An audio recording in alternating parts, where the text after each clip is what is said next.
welcome back to We Are the Batman. I'm Mike. And this is Matthew. Today we are deep diving into, we've done a lot of time talking about animated movies with DC, but we haven't really done a big deep dive into the voice actors who have played Batman in a lot of these animated movies. And we've talked about them as they've come up, but I do think it would be, we thought it would be a good idea to spend an episode going through all of them, because I think there's more than people realize, and some of them I think don't get the credit they deserve. So I think we're going to go through some of these and find some hidden gems, especially because we're now a year and a week removed from the passing of Kevin Conroy at the time that we're recording this. Well, not even a week, just a couple of days. And so obviously, we'll talk about him with that, I'm sure today on this episode. But if you really want to hear us dive into what we love most about Kevin Conroy, please go check out, I hate to say it, but the special episode we did a year ago on when his passing had been announced. So let's open this up right away. Matt, let's go down. I'm looking at the list you made for us the other day. Do you want to just go down the list? I think so, yes. Yeah. I think my only thing about... Oh, go ahead. You made the list, so I'll let you guide us. So Okay. I think the only thing about the list is there are a couple of these that it's like Charlie Adler voiced Batman in the Tiny Toons cartoon. I don't think we need to discuss that. It's obviously it's a fill-in voice. Because I also don't even remember the episode that would have been in, so, and I watched that show religiously. like here, I'll do Jimmy Kimmel was the voice of Batman in Teen Titans Go to the movies. But in the show, all Batman ever does is laugh. And even in that movie, I don't think he really talked. He just makes noises. So, if we go down this list and for some reason we don't talk about somebody who you're like, hey, wait a minute. I'm going to get a couple out of the way real quick. Ethan Hawke voices Batman in Batwheels. Mike's never going to watch that show. I've watched a few episodes and Batman never talked. And the fact that you told me that it's Ethan Hawke means I'm going to watch it even less. I hate Ethan Hawke. So it's stuff like that. I'm trying to think if there's a couple of this. It's not anything bad. It's just those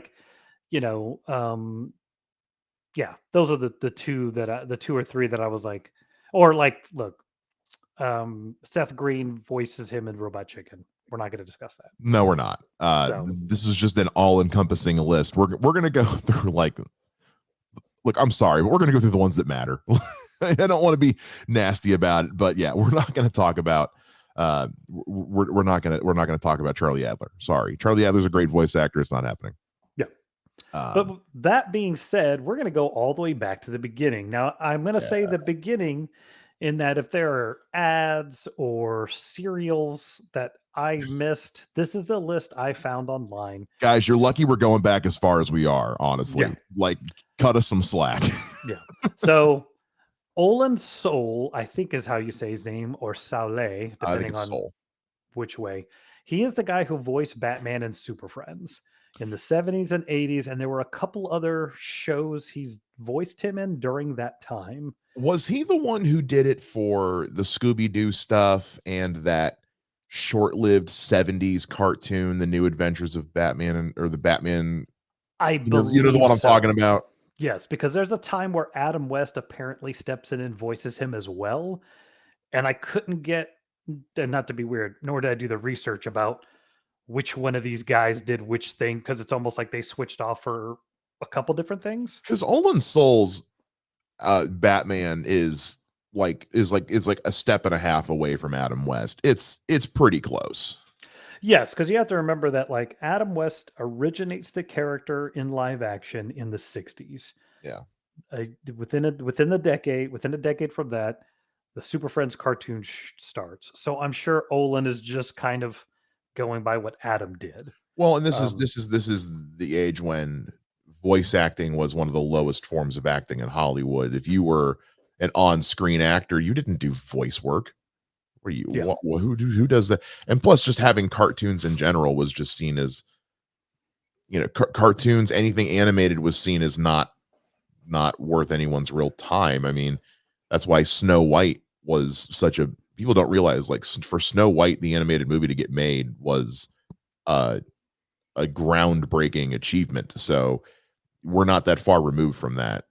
People are alive who were there for when that first happened. So yeah, you're absolutely right. And Batman's a superhero, and it's a superhero cartoon, and superhero cartoons are for kids. Like It's good that's pretty stuff. much what it is up until the early '90s.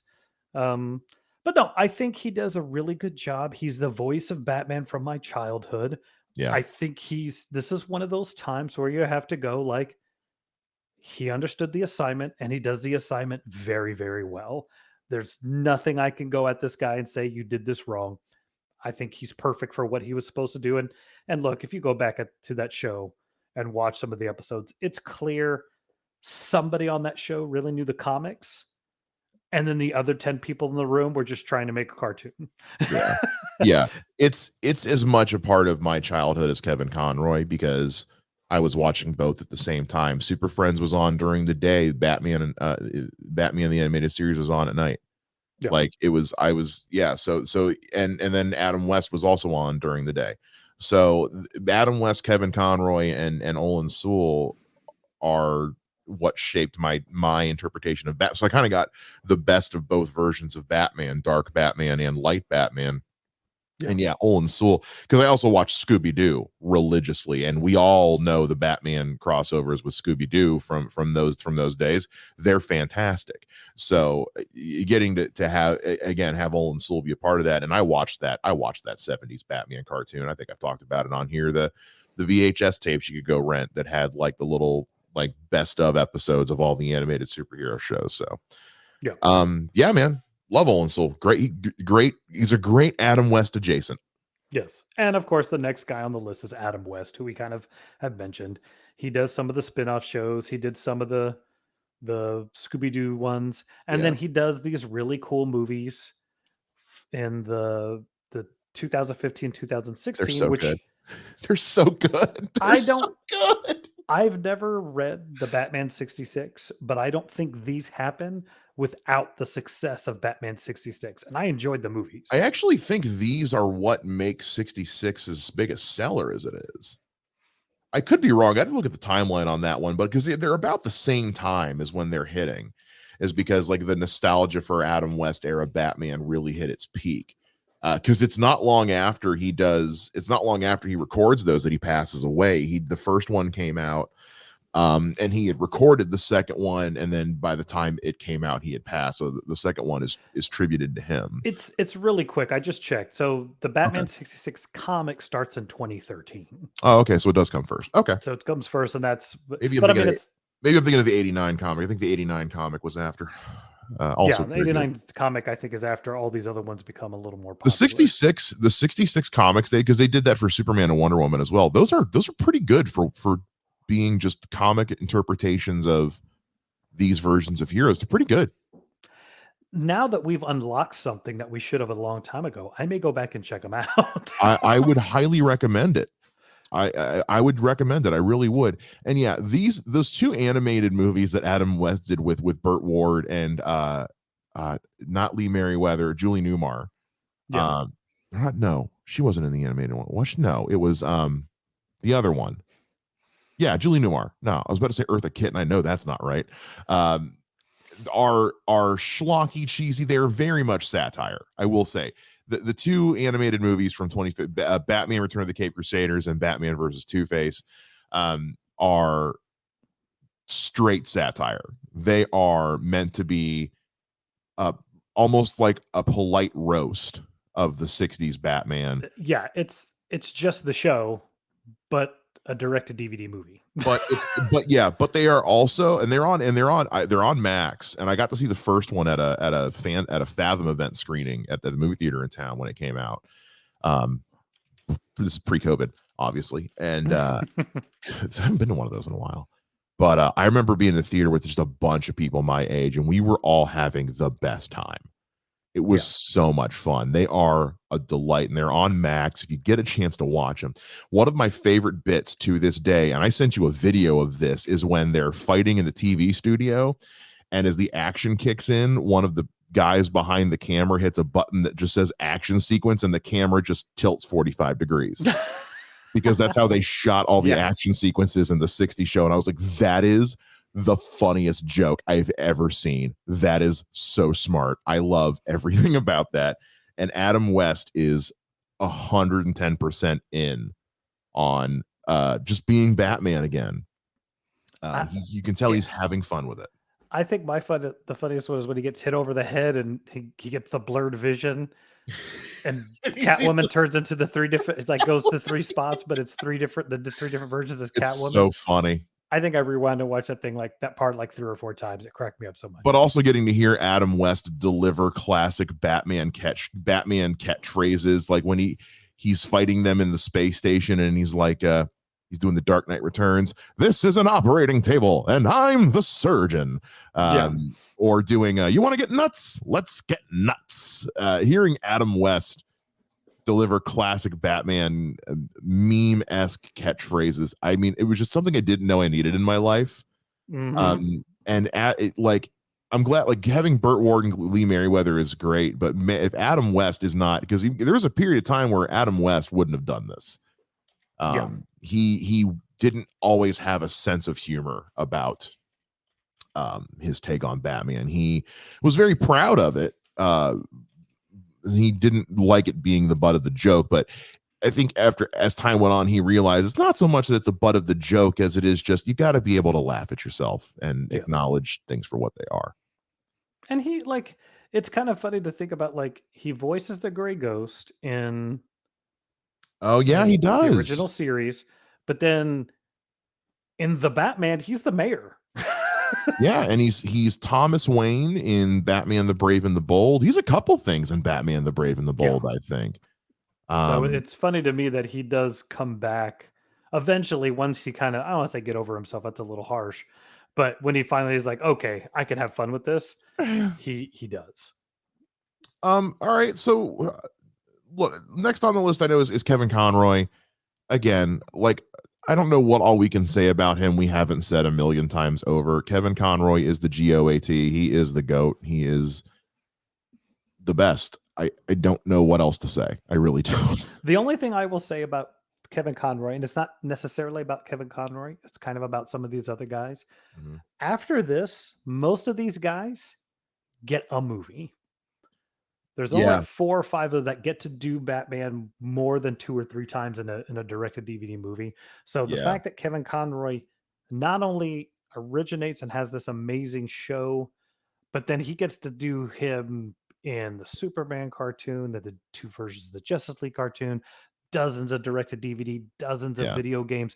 So you get to hear him grow with the character, and it's just you're right. No one can touch what he did. Because he has the tenure. Yeah, he just did it for so long. It's like he'd done everything there was to do. Yeah. So, again, if you guys really want to hear us go into the depths of Kevin Conroy as Batman and also cry at the same time, go check out from last year our Rest in Peace Kevin Conroy episode. Let me say one more thing on him. Oh yeah, sure. Even regardless of all of that, even just his performance in the Batman animated series alone still puts him at the top. Oh yeah, it's not the longevity that does it. It's just the performance in the show alone, number one. Everything else is sprinkles on the donut at that point. All right, so next on the list is Rita Romano. We've talked about him a little bit because we talked about him with Batman versus Dracula. Yes. And when we've talked about the show, so not to beat a dead horse, but again, we've talked about Rita Romano a bunch. So go listen to our episodes on the Batman versus Dracula or about the Batman the Animated Series from 2004. But excuse me, he's good. He's good for what they need him to do, but he's just not. There's nothing stands out. You know what I mean? He was asked to do a Saturday morning cartoon while the shadow of the cape of the Dark Knight of what Kevin Conroy was doing was still around. It doesn't matter if he did an amazing job. And I think he does a really good job for what he Justice League is still going on at this time. That is kind of the struggle, is that Kevin Conroy is still Batman on TV when this show is going on. And on two front, well, no, because Batman Beyond is over by this point. Batman Beyond is after the Batman. No, that can't be right. The Batman is 2004 to 2008, 2009. No, it's 2008. Batman Brave and the Bold is like 20. No. Batman Beyond. Oh, I'm sorry. Batman Beyond. You're right. I'm sorry. No, but Batman. Still, he does. Kevin Conroy does the animated series. Then he does Batman, and then he does the stuff with the new Superman and Batman Adventures, whatever. Justice League. Then he goes from that straight into Batman Beyond. Then Batman Beyond takes him into Justice League. So Kevin Conroy is still animated Batman as well as in movies and in video games, while Rino Romano is doing it. And I do think that is a detriment to his.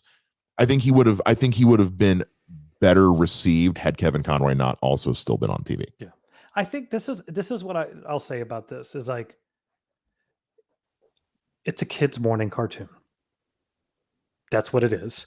And he did what he needed to do to make that work. And I think with the exception of the last season, when it turns into like a Justice League show, I think he's perfect as Batman.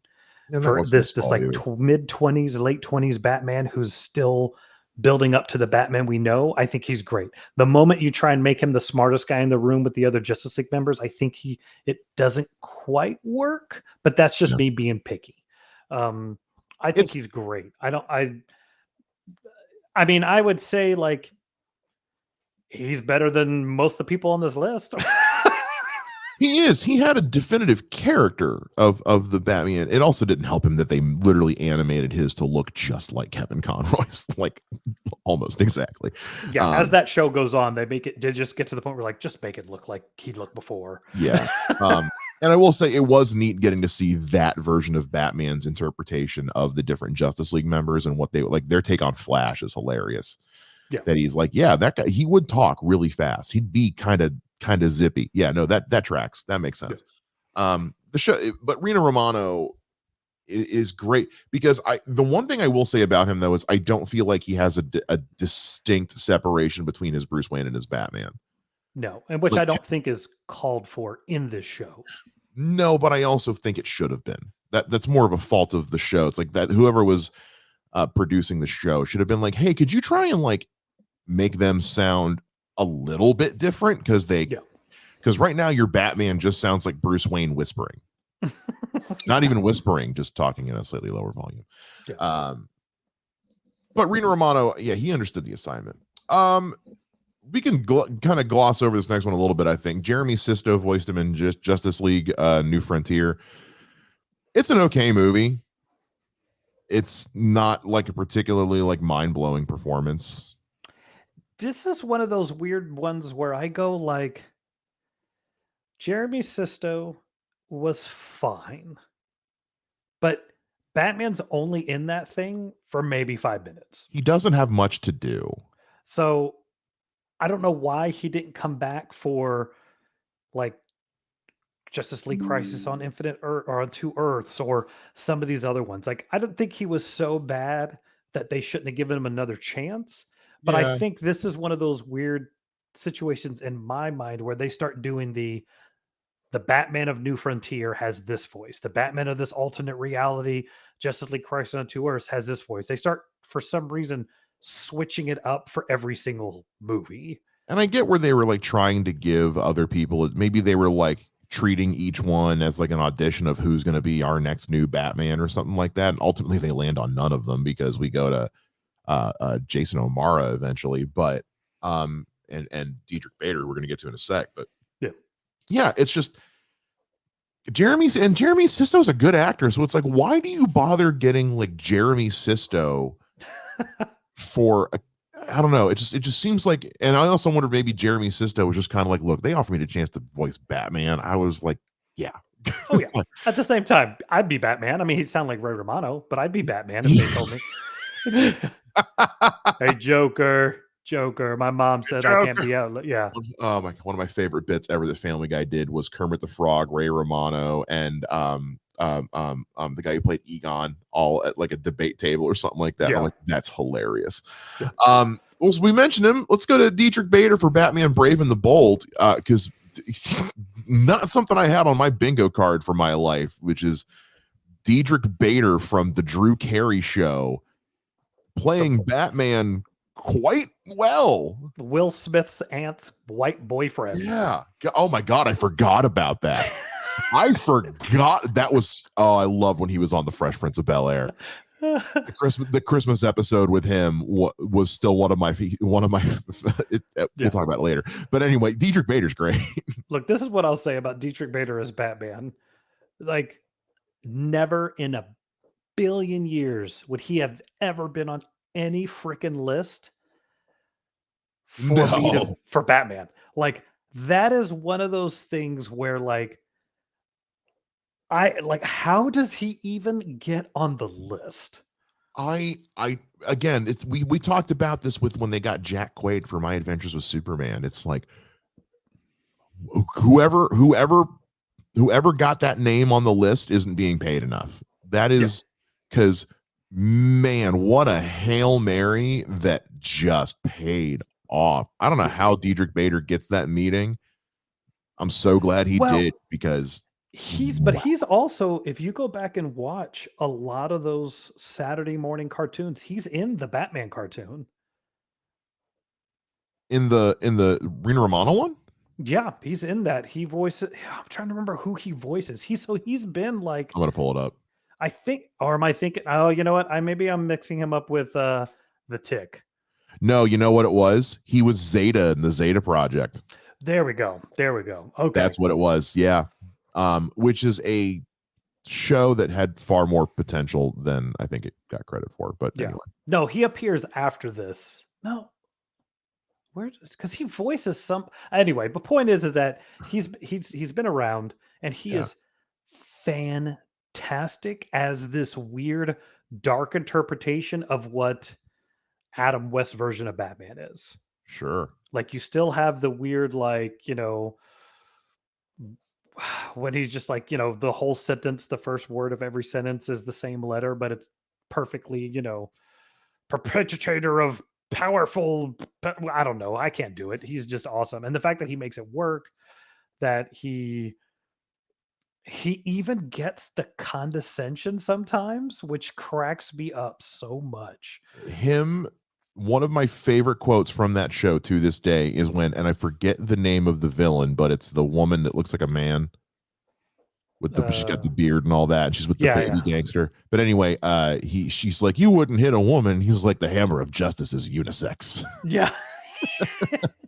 Every time he says hammers of justice, take a shot. I mean, it's you'll be dead by the end of the first episode. Yeah.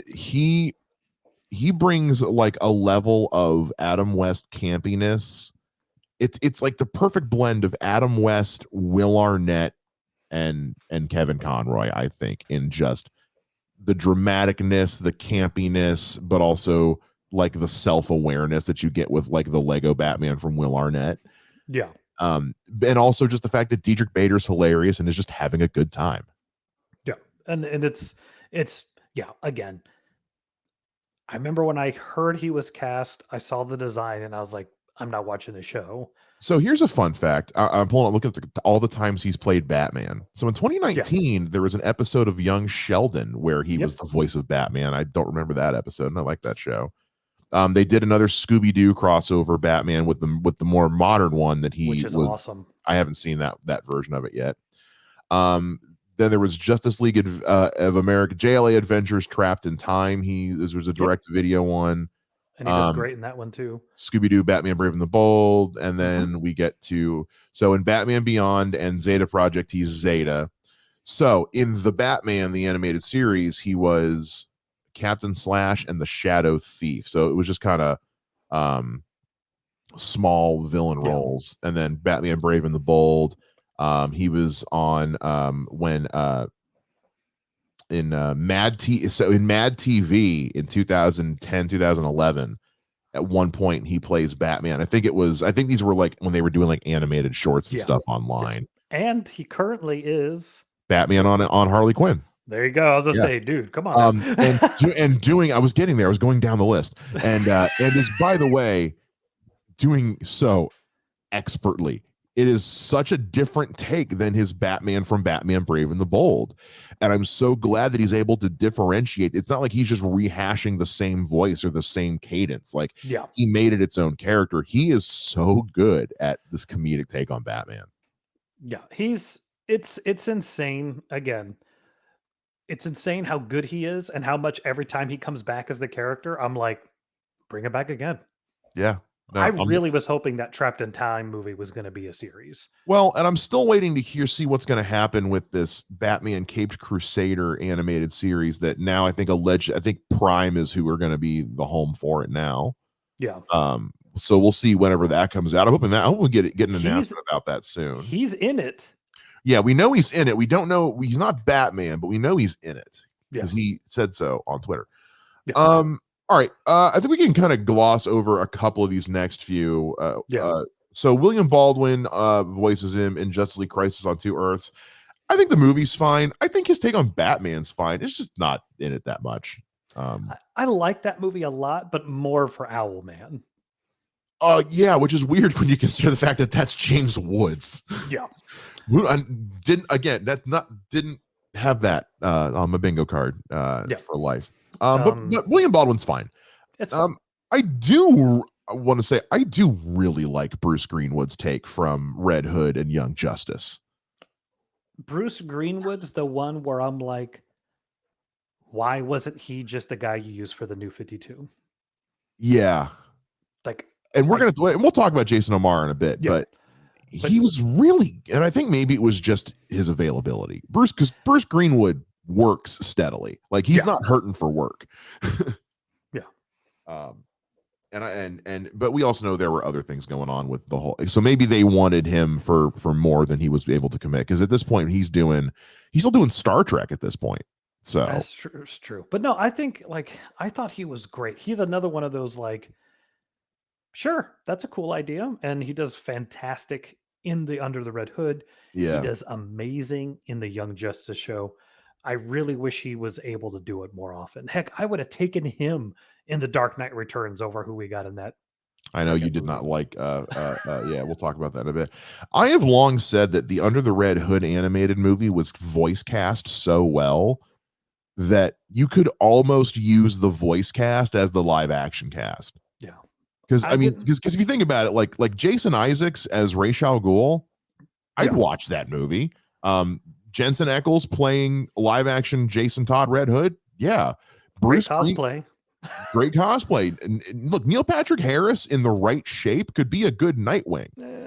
You shut your mouth. One. That's and then Bruce Greenwood in the right shape could do a good live action Batman. I think he'd make a really good live action old man Bruce Wayne for Batman Beyond, which I think is what I pitched when we did Batman Beyond, but I could be totally wrong. I don't remember. You pitched the weird one. Yeah, I think that overshadowed everything. I think that did. I don't remember what else I did, but Bruce. Well, and then also John DiMaggio. I know he's just strictly a voice actor, but like, tell me you wouldn't watch John DiMaggio as like a chubby, goofy Joker. Dude, he was so creepy in that as that Joker. But anyway, yeah, I think Joker's so good. Bruce Greenwood. I wish he would come back more to do more of these. He did them again. We are forgetting a few. We haven't mentioned a couple others that he did. He also did Gotham by Gaslight. He also was Batman in what was the one that was like the weird like Elder God a Lovecraftian Batman one. Crap, what was that called? The Doom That Came to Gotham? Yes, that was that's somebody else. No, that was Bruce Greenwood. No, it's the same. David, according to my source, David Chiona-Toley, who did his voice of Soul of the Dragon, is the one who did Doom to Came to Gotham. Oh, okay. I thought it was. Oh, I know he was him in Gotham by Gaslight. Was he? Yeah, that was him. It might be because I don't have it listed. I'm looking right at it. Yeah, it was Bruce Greenwood. Okay. I was gonna say I knew we were forgetting something. Yeah, I somehow missed that. But yeah. But he also does him in. They do the Death in the Family one as well.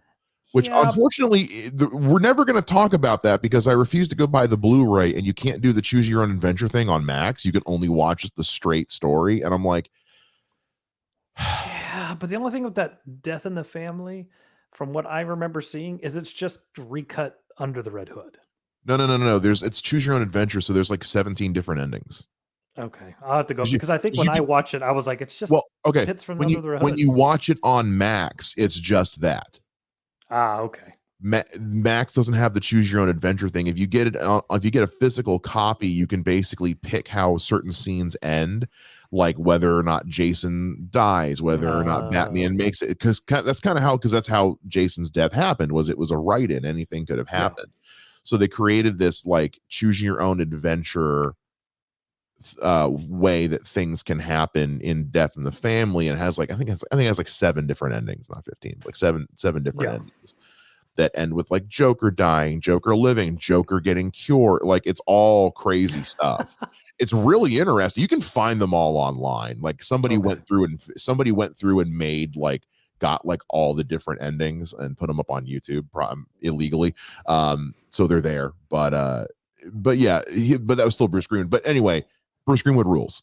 Yes. Which is more than we can say about the guy we have next on the list, which is Ben McKenzie from the Year One movie. Look, we're going to talk about Year One at length, so I'm not going to spend a lot of time on this. Ben McKenzie, he's a good Sergeant young James Gordon. Pretty bad Batman. Yeah. Personal life, he's got some serious game, but as Batman, Yeah, what a flex. He's him and Colin Jost. It's like, okay, guys, we get it. Damn. Yeah. All right. Chill, guys. And I know you don't want to talk about the next guy, but we have to. We can. I'm just not going to say anything nice. Peter Weller, look, I'm not going to act like he was great, but like I liked it. I don't hate him the way you do. Peter Weller, who voiced Batman, Bruce Wayne in the animated movies of The Dark Knight Returns Part 1 and 2. Look, I like these movies a lot. The Batman's voice is neither here nor there for me. I know you really don't like it, so you have a hard time enjoying the movies. I think my problem is this, and this is where I'm gonna go at somebody I probably shouldn't for a second, but I have to say it. Like Andrea Romano has directed amazing people and cast amazing people. I don't know how these two got through. I don't know how Ben McKenzie ends up as Batman in Year One. I don't know how Peter Weller ends up as Batman in The Dark Knight Returns. And I don't know how they end up being directed the way they are because her name is listed on both of these films. And I think the it's just like Batman Year One, they try to do the internal monologue, the captions, and either they just weren't directed very well, they weren't written very well. It just didn't work at all. It makes it worse. It's Blade Runner all over again. When you watch the original cut of Blade Runner that has Harrison Ford doing the voiceover detective narration thing, and it sounds like he doesn't give a shit because it sucks. Reading those is not fun. What? I prefer the voiceover version. Get the hell out of here. It's so bad. That's my favorite movie. Anyway, but it just the whole movie, Ben McKenzie sounds like he doesn't give a shit. Yeah, which is stupid. So and he's so monotone the whole time. And for me, and I think I've said it before, to me it sounds like Peter Weller is sitting on the couch doing his lines. And I just like this is supposed to be one of the greatest Batman stories of all time. And this guy, that was my thing. I just like.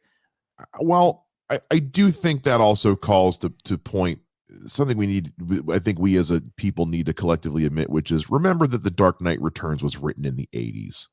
Oh no, it's not. The story is flawless, but the dialogue is dated as all hell. And when you're doing a panel for panel remake, hearing some of that dialogue said out loud, it's like I'm not sure if a better actor could have made that work. Do we want to go on? I think we're going to talk about this animated movie. We're going to, so we won't. I was gonna say I can go and delve pretty deep into it because this is also one of those where I feel like of all the ones you've changed and updated, for some reason you didn't touch this, and it really needed to be touched. Yeah, in the most inappropriate way.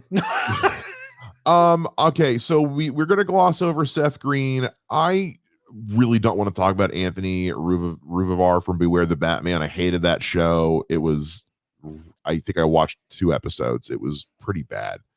I only want to say I didn't think he was bad as Batman, but I love the fact that they cast him as Nighthawk in the Avengers cartoon. Oh, that's funny. And it made me go like, Like, you need to bring Christian Bale back in the live action MCU as night, like one of the old Batman actors. If you ever had get to Squadron Supreme in live action, Yeah. cast one of the Batman actors as Nighthawk. That's all I'm saying. Yeah. But so yeah, Troy Baker. Now, for those who don't know what the Lego DC films are, that's not the Lego Batman movie with Will Arnett. We'll talk about him in a bit. The Lego DC films are basically these, like, they're made by Lego. These, and you've probably seen them on YouTube or on Netflix. They're just these little short films of basically from the Lego Batman games. It's the cinematic, it's the movie version of the games, and so. But it's Troy Baker, who is an incredible voice actor. You guys know Troy Baker. You know him mostly probably from The Last of Us. Incredible voice actor. He did what he was supposed to do. How dare you try to gloss over this amazing series of movies? No, they're fun. But no, I think he does. Odds are most of the people listening to this have not seen these. Okay. This is what I'll say. Like, are they a little more kid friendly? Yes, but yeah, they're from an E-rated video game. Yeah, but even the Lego one, the Batman ones, or the DC ones, the Marvel ones, the Star Wars ones, the Spider-Man one is very good. The Spider-Man one is excellent. With the Maximum Carnage one or something like that. It's so good. Mostly just because of all the kebab jokes, but yeah. But no, they do an amazing job of being entertaining for kids. And then also, like, if you're a deep sweaty, they're throwing stuff left and right. Yeah. Like, we watched the Avengers one the other day, and I'm laughing, and my wife was like, "What are you laughing about?" I'm like, "Because Wolverine just said that it was like file 268 was when him and Black Widow and Captain America worked together, and that's because that's that famous cover of X-Men where it's Wolverine." It was just like, so whoever does these knows their stuff so deep, it's amazing. But I think Troy Baker, like, this is one of those guys again where I go, like, considering all the other roles, like, he's Joker a lot. He's Joker in he's the one who plays the quote unquote young Joker in Arkham Origins video game, where he's trying to basically be a young Mark Hamill, because Mark Hamill had been voicing Joker in everything. And he found a way to not only play a young Mark Hamill, but still make it unique enough that he's played him a shitload, and it's really good. Well, and it's also weird too, because he does this great Batman. He also does a really good Captain America. Yeah, he does. Troy, God, that Avengers game was so bad, but the voice cast was amazing. the voice cast of that Avengers game was too good for the game. Troy Baker in terms of like contemporary voice actors is on the Mount Rushmore. He's incredible. And also, I mean, as kiddie as these Lego movies are, if they're not as good as they are, the Lego movies as we know them don't happen. Well, yeah, because you also have to think, like, these Lego DC, there's like 15 of them. Yeah, because they're like what, like 20 minutes long? They're about 45, depending on which one. Are they really? Well, they clip, and they're for kids. They're meant to be fast and quick and keep the kids' attention, but they're also they're funny. They're good. Yeah. So all right. The next one's kind of a big one, because I mean, he's got some of the most longevity, and I have mixed feelings on this guy. Jason O'Mara, who voiced him in the New 52 era animated films, whether it was Justice League or Batman or Justice League Dark. He voiced him for a lot. He's in all the New 52 stuff. Anything that's New 52 based animated, he was the voice of him. I go back and forth on whether I like Jason O'Mara. I think the problem I have with him is I'm sure, like, I think tell you mine. Well, I was gonna say, I think he's good in the episodes when he is with the Justice League. I don't think he's good in the ones when it's only about Batman. Like, I think he's one of those weird actors where it's like, he's great in an ensemble, but he can't carry it himself. I think you're half right, because I have the same thought, which is like, man, when it's the Justice League stuff, I'm into it. When it's the Batman stuff, I'm not. And I don't think that's him. I think it's because when you look at the New 52 era animated movies, the Batman ones are the weakest ones. Yeah. Because I'm not granted, I am also on the record. I like the New 52 comics more than most people do. I'm not going to act like they're amazing, but I quite enjoyed them, and I quite enjoyed the Batman New 52 runs. Some of that Court stuff, of Owls, stuff like that. it's Yeah. all that's good Batman, but like the Batman New 52 movies are all kind of just across the board pretty crappy. Yeah, I feel like this is what I'll say, and this will probably get you even more angry. I feel like the Batman New 52 movies are actually Damian Wayne movies. No, they 1,000% are. That might be why I don't like them. And the fact that why nobody is, because Damian Wayne's a terrible character. Well, and the fact that what was an amazing run, an amazing thing when Dick Grayson becomes Batman, and you scrunched it into an hour and a half movie, and he's Batman all of 20 minutes. Mm-hmm. And I'm like, that should have easily been a 2 or 3 year or 2 or 3 movie run. You have it become Batman and do the Battle of the Hood, or I forgot what it was called, Battle of the Cowl or whatever. Battle for the Cowl. I think this is that whole thing of like, I like Damian when he's Dick's Robin. I think he's a little more palatable, but I think it's because Grayson kind of it's a different dynamic. Yes. It's a different dynamic. Damian and Bruce's dynamic is atrocious. Yeah. And I think I can agree with you that it's like when he's with Dick Grayson Batman, yeah, it's in the comics, not in the movies, but in the comics. In the comics, it's easier for me to get through. In the movies, a lot of it's just the voice actor who voices Damian is really bad, but yeah, Damian's also a terrible character. So. Yeah, and then the other thing too, I'll say is like, I don't like Sean Mayer as Nightwing. I don't think he does a good job at all. I don't like how he's written. But again, I think the thing to get this back onto Jason O'Mara though, I think Jason O'Mara, his performances are always fine. Yeah, he's just never bad. He's just never. He's only really like, I think he stands out when he's in the ensemble pieces. Yes, because they give him.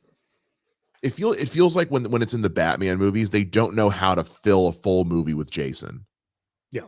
You know what I mean? And they're not giving him enough to work with. Now, that being said, I want to say something overwhelmingly positive about Jason O'Mara. Do it. My favorite tool in Batman's arsenal throughout all of time has always been the Bat Grunt. Which is, everyone knows that a good Batman has that moment where he narrows his eyes and just goes, Yeah. Jason O'Mara's Bat Grunt. Throughout everything because he does it in all his movies. Yeah, that's true. Every time he does it, no matter how poorly written the movie might be, those grunts are written in amazingly, but you're right, never more perfectly than in the Justice League Dark movie. Because if there's one thing that New 52's Batman has no patience for, it is magic. Yeah. And he is forced to be immersed in this Constantine Zatanna magic story, and anytime anything remotely magical happens, it just holds on the shot for a couple extra seconds, and you just hear O'Mara go, Yeah. And like when I die and I'm walking towards the light, that's going to be the sound that's just playing on repeat as I go to my eternal happy place. Like I could fall asleep listening to that and have the best dreams. His Bat Grunt is mwah. Yeah.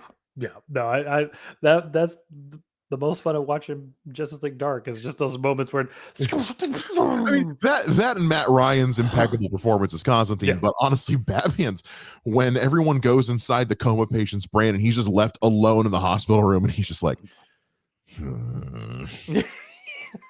it's right before they fight a giant shit monster. It's so good. Jason O'Mara, again, I think Jason O'Mara just didn't get handed the best material to work with. I think given another shot, I think he would do really well. but he also, I think, had the same problem that Rina Romano did, which is that there's not really a big difference between his Bruce Wayne and his Batman. It's just Bruce Wayne whispering. Well, he also has like a very thick accent, so he can barely. Yeah. So, all right. So let's jump to Will Arnett, because we got a couple more I want to plow through. Which I think will be easy. I don't have much to say about Will Arnett other than just Will Arnett did the damn thing. Yeah. It's really good. When you need a Lego Batman who is narcissistic, egotistical, doesn't even get how ridiculous he is, you call Will Arnett, because that's who he's always played. Because Will Arnett, and nobody has had more fun playing him than Will Arnett, because like I love when BVS was coming out and they were doing this little sketch making fun of the museum scene on Jimmy Kimmel, and then tell you look like Superman, and then Will Arnett just walks in the background and just goes, "I'm the Lego Batman," and they're like, "Get the fuck out of here!" Yeah, nobody cares. Nobody cares about you. But also like the Lego Batman movie, while it is a bit long, Will Arnett brings a strange amount of depth to Batman. And it's really I'm actually genuinely impressed by actually how good Will Arnett is in the Lego Batman movie as Batman. He's one of those guys that if one day, like 5 or 10 years from now, it's like Will Arnett's going to be Batman and Batman Brave and the Bold, I'd be like, sure, let's see what happens. Look at James Gunn, we trust. Michael C. Hall briefly in Batman Gods and Monsters. It's fine it's not Batman. It's Man Bat called Batman is all it is. He's playing Kirk Langstrom, so he's fine. It's whatever. Roger Craig Smith in Batman Unlimited. Jimmy Kimmel, Keith Ferguson. Roger Craig Smith as Batman in the Batman Unlimited movies does a really good job, but those movies, as much fun as I had watching them, are the epitome of what Batmite was talking about in that last episode of. It's like, this is a toy show. It's just a toy commercial. That's all it is. But he does really good. Jimmy Kimmel, whatever. Keith Ferguson, whatever. David Giuntoli, Soul of the Dragon and Doom That Came to Gotham were both a lot better than I thought they were going to be. I went into them with the lowest of expectations and had a good time with both movies. And David, he's fine. He's not memorable, but he's a serviceable Batman. Yeah. Jensen Ackles, we talked about him pretty at length when we talked about The Long Halloween. So if you guys want to go back and really hear us dive into Jensen as Batman, go check out the Long Halloween episodes that we just did in October. I liked him more than that. Yeah. Well, I think briefly, my biggest problem is it's Jensen Ackles. Like, you just know it's him, and it's a little distracting. It's a little too distinct. Anson Mount in Injustice. The less said about Injustice, the better. Anson Mount is fine. Whatever. Sure. Ethan Hawke and Bat Wheels. I hate Ethan Hawke. Keanu Reeves and Super Pets. Perfect. It's great. Nat Wolf in the RWBY. I have not watched it yet, but I'm also not an anime fan. So and I think that was one of those I came across in Max. I was like, oh, what's this? And then like played 2 seconds of it, and I was like, it's not for me, so I'm not watching it. Yeah. So that's all of them. We glossed over the last few at the end there. It's been a lot of them. Yeah. And there's part of the reason there's been a lot of them is because a lot of them only got one shot. So and it wasn't a big one.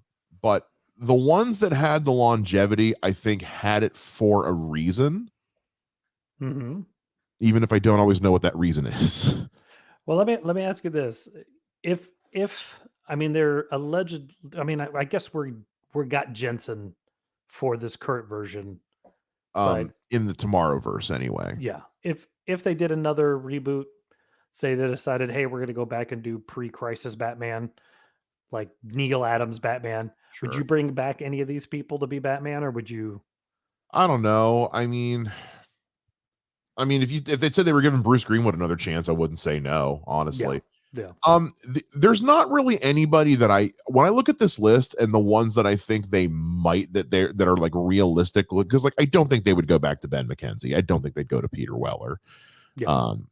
They might go to Bruce Greenwood again. They might go to Diedrich Bader again. I mean, I'd be curious to see if Jeremy Sisto would come back and do it and see what he would do with it again. I kind of want to hear one. I want to I'm hear curious. Jeremy Sisto get an honest chance at Batman. I'm really into that idea. I think that's the one. Yeah. Him or Definitely. like, I don't know, give Jason O'Mara another shot. Give him a better movie. Like, let me hear Jason O'Mara just with a better movie, a better directed movie. That's the other thing I wonder about is like maybe whoever was doing those just didn't know how to direct Batman. I don't know.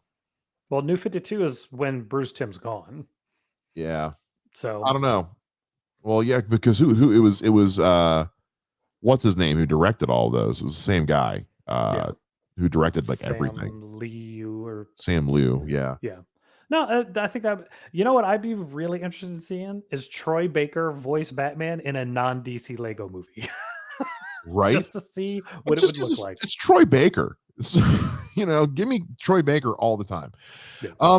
Guys, that's what we think of all of the Batman voice actors. Who are your favorites other than Kevin Conroy? You can't say Kevin Conroy is your favorite. We know he's your favorite. He's everyone's favorite. Pick another one. Yeah. Who's somebody you've always wanted to see voice Batman? That you think deserves a chance? Is it someone from the list that didn't get a big one? Is it someone we haven't thought of? Maybe it's Jack Quaid. He's great in everything these days. Let us know. You can let us know if you're on Good Pods. You can comment right on the episode. Thank you to everybody who's keeping us up in the rankings on that over on the Good Pods podcast app. Let us know what you guys think over on Twitter as well. You can find the show on Twitter at We Are the Batman. You can find me on Twitter at Mr. Mike Shea. You can find me on Twitter at Mr. J Ninja. That is going to do it for this episode of We Are the Batman. We'll see you guys again next time. Same bat time, same bat podcast channel. Bye-bye.